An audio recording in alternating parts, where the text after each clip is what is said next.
Hello guys from Plant Reviews. Today 1st of July, early summer, and I'll talk now about the tallest of the alliums, of the ornamental onions you can get for your garden. That is the Allium Summer Drummer.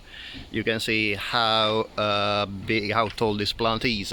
It can reach 2 meters and a half, so about 8.5 feet, and it is an absolutely striking plant. This is a plant that already when it's growing in winter and spring, all my neighbors ask me what plant it is, because it grows so quickly from the ground that it is an absolutely striking to see growing. And actually when it's growing, I think it's even more showy than when flowering, and I will show you now the reason. The flower head, in comparison to the alliums, is not particularly big. It is about 10 centimeters in diameter, while, for example, say the Allium Christophi here, you can see how much bigger it is. Let's compare with my hand. It's like double the size of my hand, this allium, while the Summer Drummer, basically, you see, is about half the size of my hand. What really makes this allium striking is the absolutely unbelievable height. Alliums are, as you know, a genus of plants with hundreds of species in the family Amaryllidaceae. They are all in their own subfamily Alioideae, and if I remember correctly, yes, the subfamily is Alioideae. And they are plants that usually bloom in late spring and summer, and also usually have leaves that wither just before flowering. As you can see, these are the dead leaves of the Allium Summer Drummer, and indeed the leaves are already dead when this plant starts to bloom. The leaves are quite grayish green and kind of blade shaped, quite flat, about they're about 5-6 centimeters wide, and about 40 to 50 centimeters long, I would say. The foliage is not particularly ornamental, by the way. What is really striking is the incredible height of the stems. When the flower develops, there is a projection that actually covers the flower head in when they are in bud, and you can actually see how they look when they are in bud in my video about the general cultivation on alliums that I will put in the videos at the end of the video on a thumbnail, on the top left, so you can see actually how this allium looks when it is in bud. I think it's even more striking when in bud, because obviously these projections make look at the allium even taller than actually is, about 10 centimeters, 10-15 centimeters taller. The plant, as usual for alliums, thrives in full sun and well-drained soil, and this is the reason because I have it in this south facing area. The flower itself is quite a nice color. It is purple. However, when the flowers open, as you can see, they give an overall appearance of white, in such a way that the purple flower head appears to be dotted in white points. I think it's not really the most ornamental flower heads of the alliums, because I don't like really much this purple base. Sorry for the wind, guys. I don't like very much really this purple base interrupted by these white dots that are basically the flowers that are starting opening. However, I agree, I get that they don't like it, but unlike me, pollinators are absolutely attracted by these flower heads, even if they are not that big. They have so many flowers, there's hundreds of flowers. that these plants are always full of bumblebees and bees coming around. Not much now because it's a bit windy and grey, but I can guarantee to you that in a sunny day it's incredible the amount of insects attracted by these plants, and as well as obviously all the other alliums I have. These are the plants that are some really of the most ideal plants if you want to cultivate a garden where pollinators are obviously where you want to attract pollinators. The bulbs are quite big, they're about 10 centimeters in diameter, and considering the huge height of these alliums, I would recommend to plant them very deep. 20 centimeters deep will be the minimum, even better 25 centimeters deep, because really these plants need a very strong attachment to the ground for the roots in order not to fall over if winds are around. This is actually an area particularly windy, my south-facing wall, and is not ideal for these alliums. These alliums should be cultivated in quite a sheltered position and even still sunny. The plants are growing perfectly fine and perfectly tall in the wind. The problem is, as you can see, that at some point, particularly when they are in full bloom and the stem is weakening after the leaves, after the foliage are dying down, it's very easy that, as you can see, the flower heads and the stem basically falls over on the other plants. This is not a particular problem if you have quite strong plants like roses, as in my case, but if you have other plants like lilies, that in my case fortunately are mostly at the back of the alliums, even if they are actually smaller than the alliums. This happens when you plant bulbs not according to an organized plan, but just when you decide to plant them according to how you like them first or afterwards.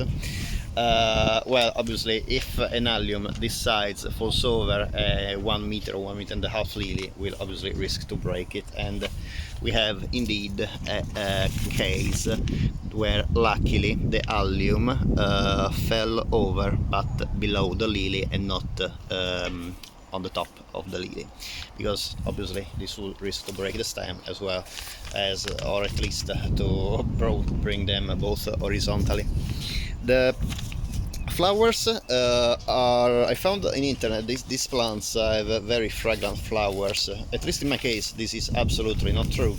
As you can see, this plant is fallen over, so I can easily reach it by hand, and by nose I can guarantee that the fragrance is almost undetectable. If any fragrance I could tell about it, it's very lightly smell of garlic, and not even that much. So definitely this is not a plant that I recommend you if you want to have a fragrant plant. There's so many other plants you can choose, but really not alliums in general. I never found alliums with a particularly strong fragrance, and from my point of view is a luck, because most alliums, if they have a fragrance, they are kind of garlic fragrance that is not really one of the most pleasant fragrances you can get when you are smelling a flower in the garden. The bulbs, as I said, needs to be planted about 20 centimeters deep, at least, in well-drained soil, and with the pointy, where the tip, the superior part of the pointy area towards the surface, because that's the area where the stem will develop. About the plant, I have to say that it's very easy to grow, and it's also pretty easy to find in garden centers and online. It's not particularly expensive either. It is a plant that whose bulbs can be bought at the start of the season, when the bulbs are full price, usually between 1.5 and 2 pounds, but obviously the later you go to buy in the season, if there is any available, the cheaper they are. Sometimes you can find them actually for about 50p each bulb, or like £2 to £1.50 for 5 bulbs. These these plants are absolutely not expensive. As I said, once the flower has bloomed, it becomes the stem becomes progressively weaker. So really, there's two choices. Either you cut the flower stem; they make beautiful cut flowers with quite a long vase life, at least 2 weeks, and the shape is absolutely gorgeous. This spherical shape. With this purple color, as I said, is really I don't like the fact that they're interrupted by this white, grayish white when the flowers open, but really I think it's still a striking cut flower for vases, especially when accompanied by flowers very different in shape, and obviously if you get ideally flowers with a fragrance like lilies, for example, or roses. But also in the garden, you can, if you want, you can try to stake the stems, and in this way you will not have the risk of these giant and tall stems falling over delicate plants if they are around. Consider also that the foliage dies down, as you can see, just before the flowering. Ideally you would need to plant nearby some perennial plants to cover the dead foliage. As you can see, I didn't have much chance with my perennial plants. My roses are still small, so they don't cover much, and my garden, my south-facing garden, there's many other bulbs that obviously most of them have leaves that also that have died down, like daffodils and tulips.